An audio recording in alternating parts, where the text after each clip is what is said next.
Welcome back once again to the Pitlane Pals Formula One podcast. In this episode, we're going to be previewing the Japanese Grand Prix this weekend. Just a couple disclaimers. One, we are recording this episode right in between FP3 and qualifying.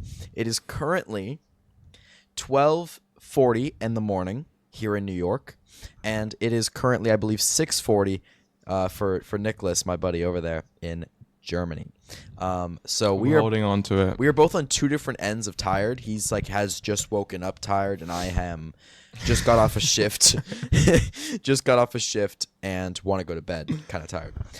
So if we got some bags under our eyes, seem a little tired, that's why. But regardless, I think I'm worse. I think I'm worse than you right now. I'm gonna be honest. Yeah, with you. your eyes are watering a little bit, but we're gonna push through. Hey, it's all right. It's all right.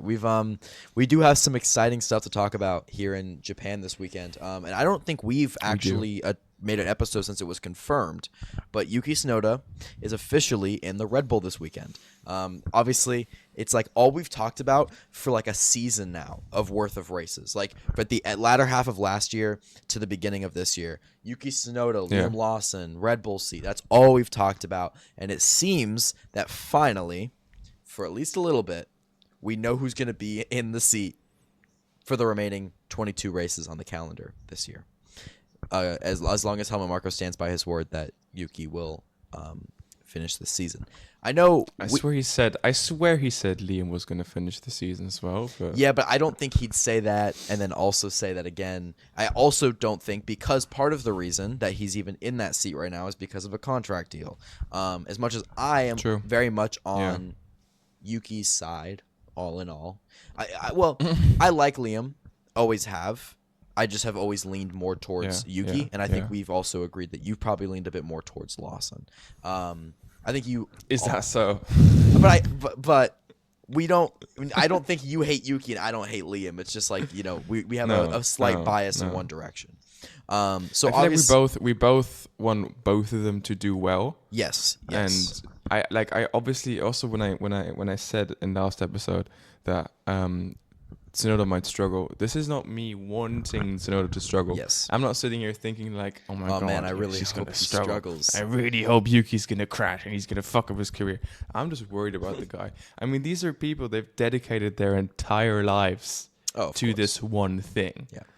This is all they've been doing. Yeah. Like Liam as he left Red Bull, he posted a picture out of his elementary school, I believe, of him in a go-kart. A drawing of his. No. It was a drawing that was definitely in the kindergarten of him already drawing himself in a Red Bull suit. So it was his big dream, and then a picture of himself, which his teacher took, I believe, about Liam was presenting something about his dream job, and he did a presentation on being an F1 driver for Red Bull. So it's just these people, they put their life and sweat and tears and money into it. So. And of course, we want them to do well. Yeah. Of course, they're all very fortunate anyways. They all come from relatively nice backgrounds, but it's obviously still... We want everyone to do well but Lance Stroll. Besides Lance Stroll. Because there's nepotism, which they all have, but then there's nepotism on the Lance Stroll level, and that crosses a threshold for me. I don't know about you guys. But, so apparently, behind the scenes, Honda said last year, they actually offered them a little bit of money to take Yuki, and to which Helmut Marko was not very... I think it was 10 mil, actually. Yeah, and they basically saw Liam struggling and said, we'll offer you $20 million, but you have to put Yuki in before Japan. And they were like, Liam's struggling, Yuki's showing pace, we might as well. Which is a win-win for Red Bull, because either way, they're making money now off this deal. Mm-hmm. And to be fair, it wasn't like they were getting... what they thought, there were still questions. Who was the better driver? We don't know. So it's just like if you have someone to sway you in one direction over the other, totally screws Liam over. I don't think they do it otherwise, but I also do think that Yuki deserved that seat before this happened, before Liam ever got the seat in Red Bull, just because Yuki was very, very good in AlphaTauri and RB for many years. So I don't hate that's how it happened. Personally, it doesn't I don't feel like it's unfair. It's a little unfair to Liam, but I do hope that Yuki succeeds, and I hope that Liam's able to stay competitive in the RB, so he stays in F1. It kind of looks like it. I was kind of shocked to look at the FP1 results, and I did tune into FP2 for a bit. Yuki's doing pretty well with the car. Mm-hmm. Lawson, obviously, like, he was not close to Verstappen at all. Like, not even. And of course, we're talking about P20, P2. it's just practice. Oh, Just practice. But yeah, but even in practice, Lawson wasn't close. Somewhat closer than into the races or in qualifying. But Yuki is very close, so that's a good thing. Then there was that interesting comment someone made in the internet about how Yuki was far away from Max in FP2. It's like, and it's like Yuki did not do a quick lap.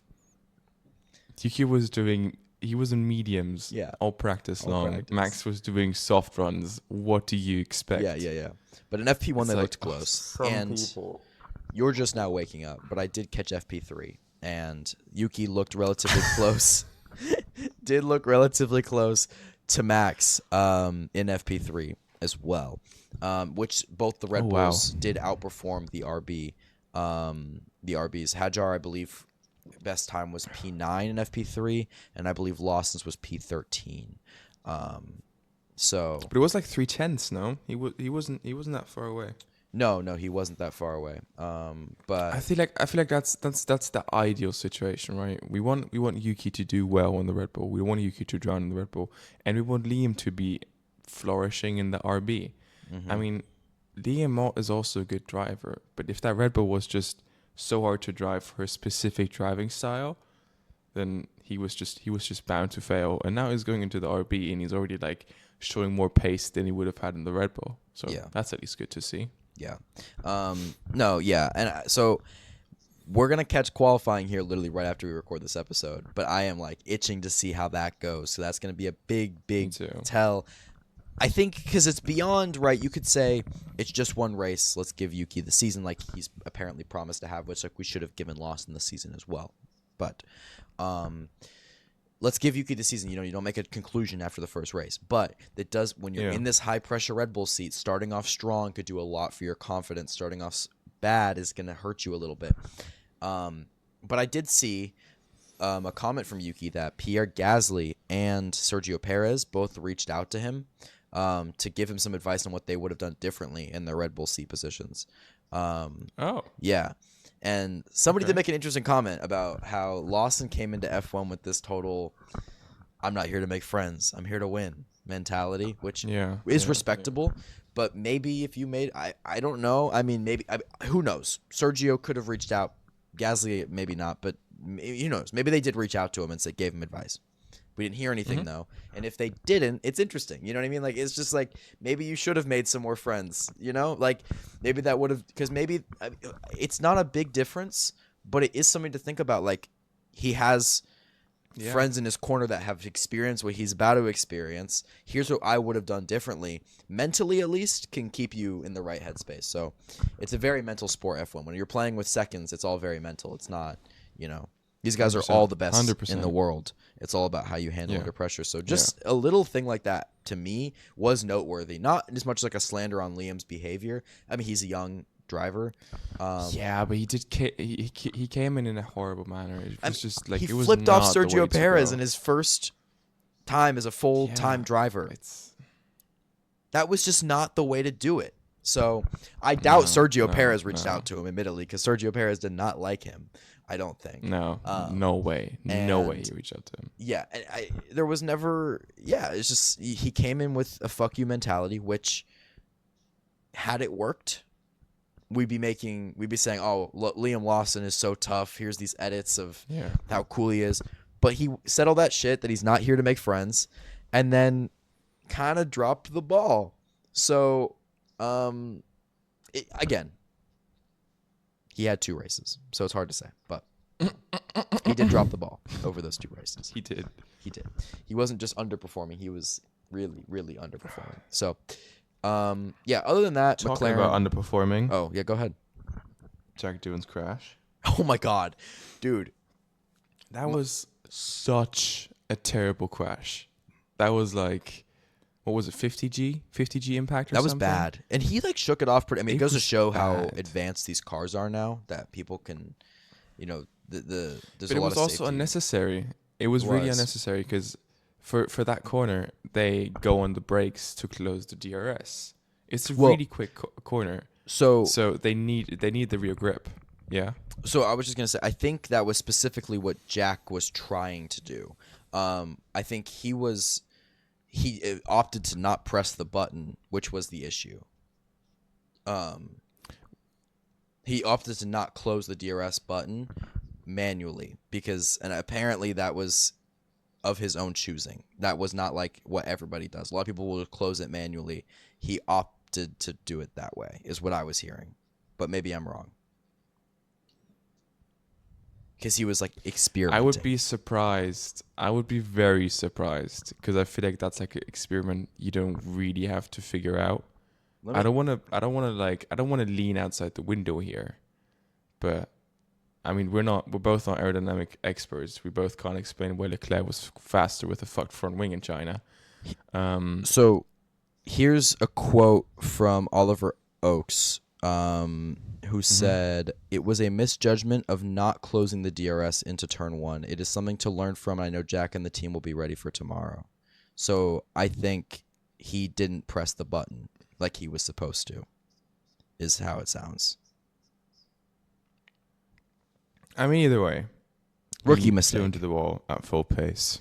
Yeah, because the car couldn't turn without the wing being closed at the back. But well, I guess he had done it the previous 2 laps, and then exactly that's the weird bit. That's like the weird bit. And if you don't close the DRS, you don't have the downforce to turn in.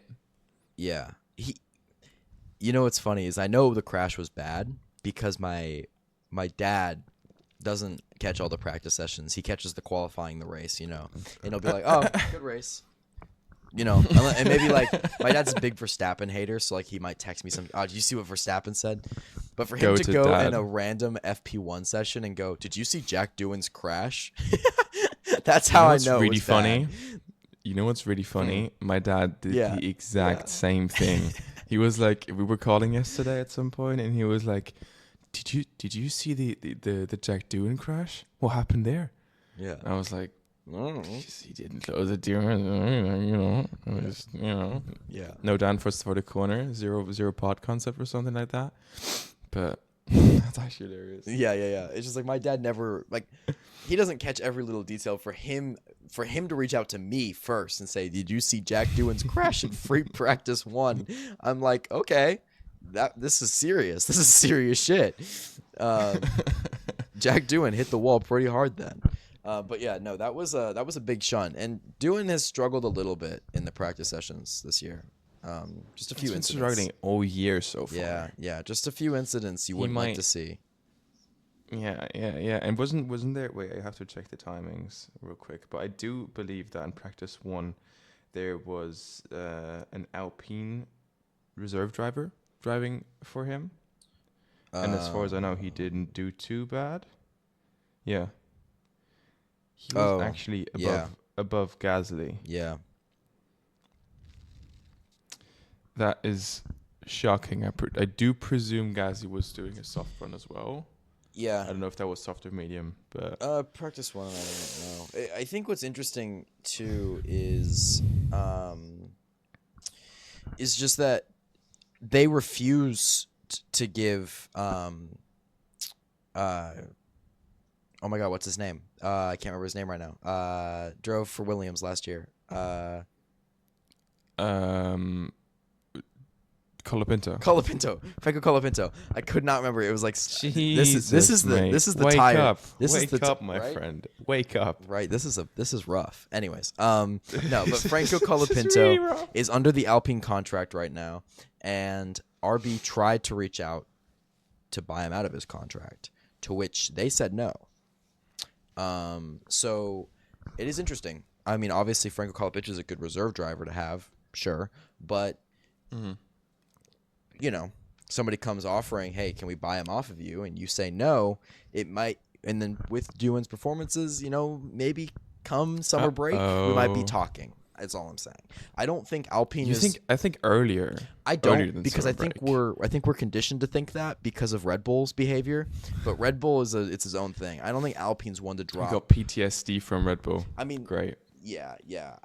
I don't know if Alpine would be one to drop him that quick, but they might do it midseason unless Jack Doohan picks up his performance. But it's definitely been a rough start to the year. Yeah, it's not really been his season so far. I mean, at the same time, it's really now the first race where they can actually show it. Australia was terrible conditions in the full wet. China was a sprint weekend, so they didn't have enough practice sessions. So really, this weekend is the one to Sure. and actually show what you can do. Yeah.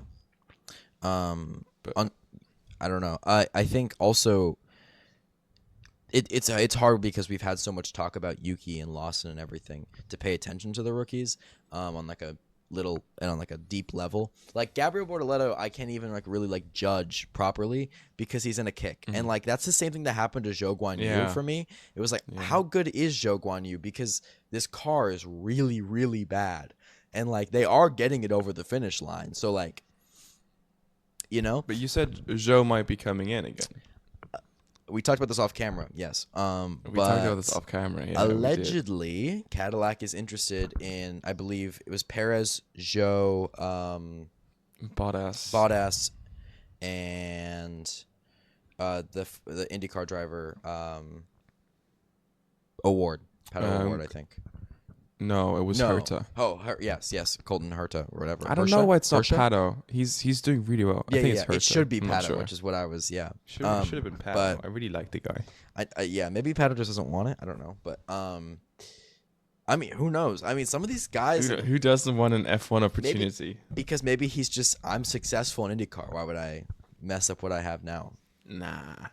He was doing a tire test for McLaren, I swear. Oh, like true, he was. Or even this year. He was. So but I think that fell through. So I don't. But he also I don't know if he has the super license points. Might be part of the problem. No clue. But I think also the transition is very difficult. Oh, for sure. But yeah, they're talking to Herta or Hersha. I can't remember how it's pronounced. I don't watch IndyCar that much. I mean, I watch. I swear it's Herta because he's an American. As far as I know. Yeah, so it probably is Herta. But yeah, I think Zhou could be an interesting candidate because do you want a pure rookie in your first season in F1? I don't know. And then he could substitute. He gives you the young driver. You get one he has several years of experience under his belt, so he's young with some potential that could be untapped as far as I'm aware. And so you're kind of taking that shot on him at least for a year or two. And then if it doesn't work, it doesn't work. And then you also pair him alongside somebody you know is going to get across the finish line, somebody reliable who's been in F1, an older vet, maybe Bottas or something. I do like the idea of Bottas.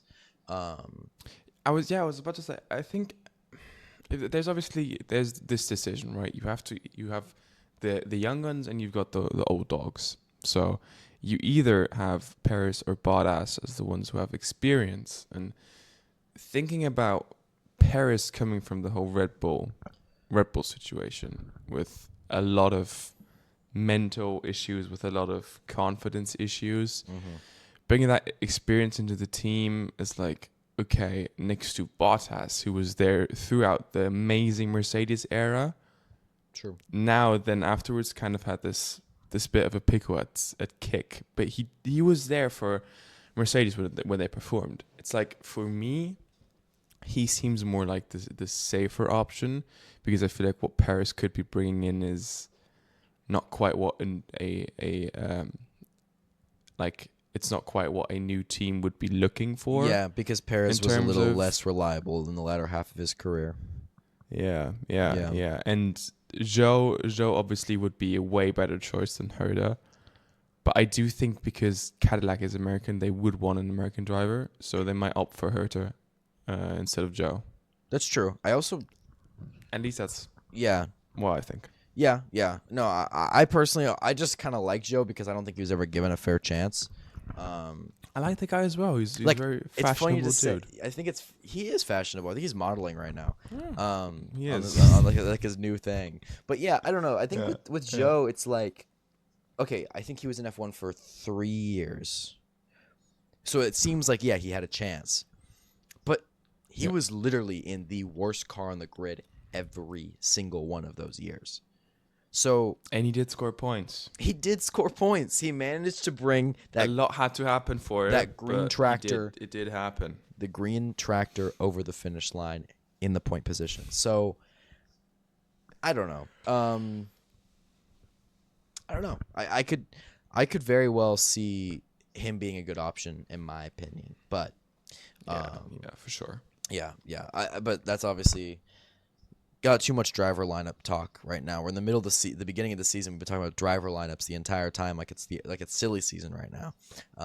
But this weekend we do have 2 liveries, I believe, and you might have to remind me how many helmets because I don't know. Oh my god, I'm not good at keeping up with the helmets. Okay, so we've gathered a list of helmets. Hopefully, we're not missing any. There was quite a lot this weekend in Japan, which was kind of a shock. So we're going to hope that we cover all of these. We're going to start with my personal favorite, Lando Norris. Lando Norris's helmet is top shape, tip-top shape, beauty, a beauty. Yeah. I love the Skyline homage. I love the colors. I love everything about it. In every capacity, and I also love the Liberty Walk livery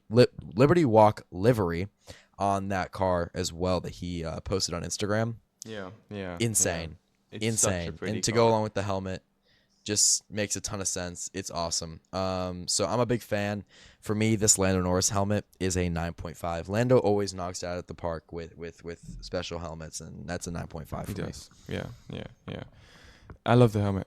I love it. And for me, it's actually gonna be a 9, and I will explain why it's just a 9 and not a 9.5. How dare you put it 0.5 lower than me? It's a really pretty helmet, and the design is a 10 out of 10. Like, I'm a big fan of this helmet, but something with the helmet kind of loses out, not to the design of Oscars, but a decision Oscars made, is the fact that he does not paint his spoilers. And I don't get why he doesn't do it. The shape of the helmet with the painted spoiler is so nice, and he always keeps them translucent, and it always pisses me off so much. Because imagine that helmet with the painted spoiler. It would look so good. Oh. We need Lando to tune into the Pitlane Pals Formula One podcast so that we can just tell him. Paint it. I presume he doesn't like it. I presume he just doesn't like it. Yeah, it's like, if I could ask Lando Norris any question, among all the questions I could ask a Formula One driver, it's just, why don't you paint your spoiler? I know, right? That's gonna be exactly my first question. But I'm gonna start. I'm gonna start with Piastri's now. What a helmet! The white and the blue. I love it. These both McLaren drivers absolutely knocked it out of the park with helmets. The combination of that and the Monster Ring, which I'm a big fan of. I think that's one of the best sponsors on the helmet because it just looks so cool. It looks so cool. Mm-hmm. With that kind of wavy design and the painted spoiler. Oof. Sign me up. That's a pretty ass helmet. I'm going to give that one a 9.3. Honestly, it's just the painted spoiler. Better than Lando's. It's the painted spoiler that makes it better than Lando's, because I think it just looks sick. Okay. I think I'm also just biased on Lando's because I love the Skyline. I love it too, but the first thought I had when I saw it was, fucking hell, that's going to hit every curb. Oh, for sure. That's just how they work, unfortunately. That's a part of the game. Pierre Gasly's helmet we'll move on to next. Mm-hmm. One of the 2 Alpine drivers with a special helmet this weekend. It's really pretty from the side. I'm not super into what he has going on up top. Like, it's very just like, it's okay. I do really like the side of it, though. That kind of, especially in this picture they have where it kind of makes the top of the helmet look very blue. With the red and pink on the side. Very pretty. But it's not wowing me. There's also just a lot of good helmets this weekend, so it's very hard to wow me this weekend. But I don't know. I guess I didn't rate Oscars. I kind of forgot to give Oscars a rating on my end. But Oscars for me is like, I'll say an 8.5. Gasly's for me is a 7. I'll say it's a 7. It's a 7. Yeah, honestly, I would agree. Probably, I'd also say 7. It's just like I feel like with a nice helmet design, you still to some degree need like either a really really heavy contrast with like some fat guidelines to make it like stand out a bit more.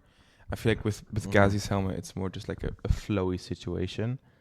Yeah. I was kind of faked by the blue light pictures at first, thinking why is this helmet blue? But then I went to back to the first 2 pictures. I was like, oh, it's just white and red. So I mean, I think it's still clean design. I've seen worse. Actually, I'm gonna should I give it an 8? Nah, 7 is the one. 7 feels right for me. Clean. Yeah, it's a clean helmet. Yeah. You can move on to you start the next one. Next up, we have Jack Doohan's helmet. Even though he has a painted spoiler, I'm not a fan of this helmet. I'm just not a fan of Doohan's helmet in general. I just think his general design is just not really a great design, in my opinion. That's just me. Yeah. And I feel like it's not hitting the spot. Like, I know he added some lotus flowers onto it, but like no, not lotus flowers, cherry blossom, sorry. Come on. Don't you know your flowers? It's not even a flower, it's a tree. Either way. These fucking Drive to Survive fans don't know their flowers. Either way. Yeah, we're Drive to Survive fans when it comes to flowers. Yeah. Either way, it's not a great helmet. So I'm going to give it like a 5. You read my mind, my friend. That's exactly where I was going to go. It's not like abysmal. Like, I'm not like, oh, this helmet is awful. Exactly. It's just like, I don't feel anything when I look at it. You got helmets like Oscars and Landos on the grid, and you're coming in with that? I mean, I get it. That's it's expensive, but you're an F1 driver. Yeah. It's not expensive anymore. I mean, they're making a lot more money than he is. But. Exactly. Well, I'm saying they're making a lot more money than Doohan. No, I know, but getting your own painted helmet to normal human beings is expensive, but to an F1 driver, it's really not that expensive. It's not that expensive. Yeah, no, it's not that great. And it's also like, I know he's from Australia, but he keeps this big Australian flag on the back of it for a Japan race. It just feels out of place, in my opinion. Yeah. Like if it's on your regular helmet, fine, but on the Japan livery, maybe take it off. I don't know. Just felt weird, out of place. Not my favorite helmet on the planet. Not my favorite thing. But yeah, not my favorite. Not awful. I'll give it a 5 as well. Now, Max Verstappen's, on the other hand, I love this one. Especially when you put it in collaboration with the livery they have this weekend, which we will talk about, because that livery is gorgeous. This helmet goes with it perfectly on the track. The flowers around the bottom with those colors, that red and white, chef's kiss, amazing. I'm a big fan. I just actually scrolled down on the post we're looking at, and I opened up Instagram Reels, so it started playing an audio. So hopefully my mic didn't pick that up. But yeah, no, I'm a big fan of this livery, actually. If I give, it's a little worse. Actually, no, this is on par with Oscars for me. They're both 8.5s. That's crazy. That is crazy. I love this. I'm also just a big fan of this red. Like, this red is really pretty. I can't put it on one with Oscars. I'm not going to put it on one with Lando's. It's a nice helmet, but it's not like a lot has changed. The helmet is white now, and I feel like any Red Bull helmet is always like, it's just going to be another Red Bull helmet, respectfully. And not Yuki's. Because it's just like, it's... Yuki's looks a bit unique. Yuki's looks more unique, but like Red Bull, at least with Max's helmet, it's always like the kind of the same deal, but just differently colored, and maybe there's like a small bit that's changed. So for me, it's a nice helmet. I do like the colors, but it's not that unique, so I'm just going to give it like a 7.5. Okay.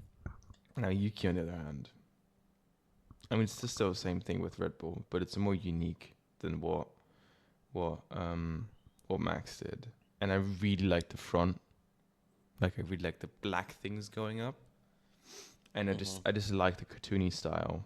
It's really really nice. It's his home race, you can tell. I'm gonna give this one an 8. 8? 8. Yeah, I don't have much to say about this one. I don't really like I like it, but I can't explain it. Yeah, like, it's just there's a lot going on. Mm-hmm. It's very unique, and it definitely has character. You can tell it's his home race. But it definitely doesn't like wow me though. Like it's not the cleanest thing I've ever seen. I would say it's about on par with Pierre Gasly's helmet for me, which is and it'd be a 7. Yeah. Charles Leclerc's helmet. You would think based on what I said about Max's helmet, I'd be a big fan, but there's just not enough red for me. Mm-hmm. And it also doesn't even have like the cool flowers like Max's helmet had. It's literally just white and red lines. Cool shade of red. Fan of that. But overall, I'm not like wowed. And again, if you were to tell me that this was like his regular Ferrari helmet every weekend, I'd believe you. Yeah. So I'm just gonna say, I don't know. This one's like a 6. I was gonna say the exact same thing. Looking at this, it's like, what would make this like a Japan helmet? Unless I'm missing something. Yeah, it's just the colors. And I mean, it's just like it's drawn onto it, the design at the top. So it's like someone did it by hand, I guess. I mean, they all do it by hand, but you can visibly see it that's by hand.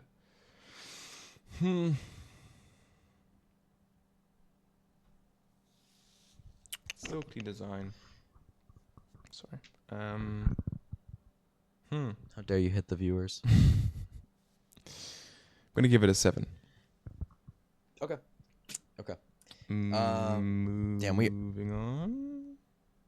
Am I not doing the next one? Sorry, you were saying? No, you are. Yeah. I was just gonna say you can tell we are tired right now. It's really bad. Like it's so early, and I know. I gotta starting in 40 minutes. slap myself and. So it's I know. I gotta stay up till 3 a.m. to watch this too. By the time it's over. So, yeah, pray for me. Anyways, I had to like say something to wake us back up. We need to get some energy back in this. All right. Okay. Woo! Let's do Go this. ahead. There's this lovely helmet from Alex Albon sitting right in front of me, which I think is sick. That is a really, really good looking helmet. I love how the sky is like kind of blending into his normal helmet color. I think it looks sick with the colors of like pink and just the scenery. A lovely helmet. It's an interesting helmet. I like it. I think I'm going to give this one a 8.5. I think it's really sick. I really, really like the helmet. Okay.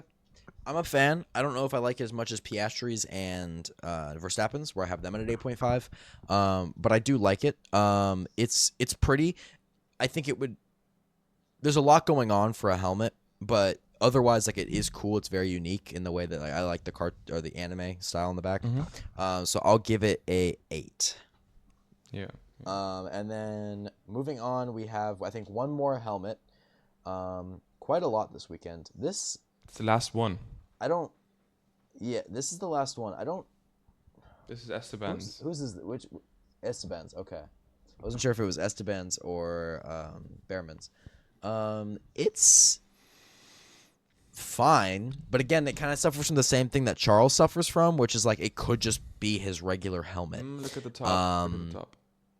I know there's the writing on top, and like the flowers and stuff, which is cool, but again, it just doesn't do enough for me. So I'm gonna give this a 6. It kind of falls in line with Charles for me. I do hope you get cooked for saying flowers all the time, because it is a tree. But I know, but they look like flowers. I'm just. Someone sees this, please do cook them in the comments with Hey, us. we have cherry blossoms sometimes. I don't think I've seen a cherry blossom. I've seen cherry blossoms in Germany, but like I don't know my geography. I just know that they're pink trees that we have. Nice ones, mate. Nice. They they just paint them in New York. They paint them pink. Yeah. Either way, yeah, it's the same thing. It's just a small little change. I don't know if I like worn out bits. Yeah. It's an okay helmet. I'm gonna give it a 7.8. Yeah. I also do want to add they are cherry blossoms in New York City. Nice. They're actually blooming like right now. I went to go see them a couple days ago. Wow. I just wasn't sure if they were actually like the same brand of tree. I know. I was outdoors. I was touching grass. You were telling everyone how nice these flowers were looking, right? Yeah, I was like, oh guys, look at these flowers. These flowers, a tree. Nature schmature, whatever they say. And okay, but we do have two very beautiful liveries this weekend. They look incredible. Both of them incredible. Yes. We're gonna start with the Haas. Whoa, like if it wasn't like, I kind of feel bad for the Haas because they killed it. And then got their shine stolen by the White Bull, which we'll talk about shortly. But it is a beautiful livery, and on track it looks great too. Yeah. I don't even want to, like, I'm not gonna rate it harsher just because the White Bull is great. This is a 9. This is a 9. This is a great livery. This is a beautiful livery. I'm a big fan of this. Big fan of this. I agree. I didn't think pink would be looking that good on a Haas. But I'm clearly wrong because it works so well. Like, holy shit, it looks incredible. What a car. Yeah. It also just works with the red. No clue why. Yeah, it's a 9. I have to agree with you. It's a really cool looking livery. I really like it. I like the pink Haas. But oh boy, there's one livery I might just like a bit more. There's one livery I might just like a little bit more. So, you see, I referred to this as I was rating the RB at the beginning of the season. Mm-hmm. And I said, a white F1 car just looks sick. Now, here we have the white out Red Bull with the red big bull on the side. And oh my goodness, it's a 10. It's a 10. It's a 10. It's because they couldn't have done anything else. Like this, they gave us all what we wanted to see. They gave us all we wanted to see. It's everything we wanted. They have a sick ass front wing. It's an incredible car. It's an incredible car. And it's such a beauty. We're gonna get into predictions here shortly, but if Yuki performs this weekend, just whatever. If he happens to perform, and there's some cool result for Yuki, a Japanese driver in his home Grand Prix, with the last race's Honda as the engine supplier for Red Bull, with the white special livery, excuse my brain rot, the aura would be off the charts. Okay, the aura would be off the fucking charts, and I hope it happens purely for the sake of that, because right now Yuki's coming in and he has like he has the most aura I've ever seen a Red Bull driver come in with, just on the basis of like in Japan at his home race with this beautiful livery. Oh, chef's kiss. Big fan. It's a 10. It's a 10. It's just like, what else could they have done? It's a 10. Yeah. It's great. No question. It's so very beautiful. Yeah. And that color of red is just stellar. Stunning. It's the same thing I like about Max's helmet. Yeah. But yeah, we're going to get on to some race predictions. We are, again, reminder, we are doing this before qualifying. So anything we say will probably be like, oh, what the fuck did we just predict? Hasn't happened yet. Yeah. So anything we say, we'll probably watch qualifying in approximately 45 minutes or 35 minutes and go, oh shit, why did I even say that? That was stupid. So excuse our stupidity. Are you ready? Do you want to start or do you want me to start? You start. I gotta think of two more. Okay. I know we talked a little bit about this before, and I'm curious to see if you hold by your word. I will. Because my first race prediction isn't necessarily going to directly counter yours, but Yuki Tsunoda will finish in the points in his debut in the Red Bull. Nothing crazy. He will finish in the points. He's finished in the points consistently, or at least fought for points position in the RB for many years, and I see him continuing that this weekend in the Red Bull. And I would have changed this had he looked bad in practice, but he looked promising in practice. He's been close to Max. I think as long as he can keep it on the track and doesn't lose the rear end from that very, very wobbly, crazy rear end that Red Bull has, fingers crossed, he will finish in the points. My second race prediction is that Williams is going to have a tough weekend, and both Williams drivers will be finishing outside of the points. I'm not a Williams hater. I always want the best for the Williams drivers, but I haven't seen a ton from them in practice that looked super great. I mean, Albon was sitting P7, Sainz was sitting P11, which is fine. It's just in practice 3. But I just think there's also been a couple things where practice looked a little weird. I don't know. I just don't see it as being a great race weekend for Williams this weekend. So I'm going to say they're going to finish outside the points. Wherever that may be, I do not know. And my final race prediction, I'm going to try and keep this a little interesting. I think this one I don't know yet, because I had something lined up, but now I'm kind of taking it back. I'm going to say, okay, yeah, I'll say this. Both the Ferraris will finish above both the Mercedes. Okay, that's very specific. Or, okay, I'll say this: both the Ferraris will no, you can do it like that. Like, don't worry. I was just saying. No, I'm just like it's a little really, specific. It's really tough okay, one. no. Okay, actually, how about this? Well, let me rephrase this. I have a better way to say this. I'm just tired right now. All right. The Ferraris will outscore the Mercedes this weekend. Okay. That's what I'll say. I think they're due for a bounce back weekend, and they need to be on their A game for the sake. And I guess I'm kind of hoping things stay interesting in the Constructors' Championship. So I'm going to say that they will outscore Mercedes this weekend. I'm trying to stay away from the podium because I always do podium predictions, and it's pretty easy right now because I don't want to say anything. Like, the McLarens are going to be on the podium, so like I mean they might not be, but I'm not going to predict anything else. Okay. You know, so Okay. yeah, trying to spice it up. So, oh boy. Buckle up. My first prediction is going to be Liam Lawson will out-qualify Yuki Tsunoda. And this might hit me like a train, and I might be wrong here in about 30 minutes, but I do think that he's going to be out-qualifying the guy. I think the Red Bull is going to be a terrible thing to drive in the quali. But I guess we'll see.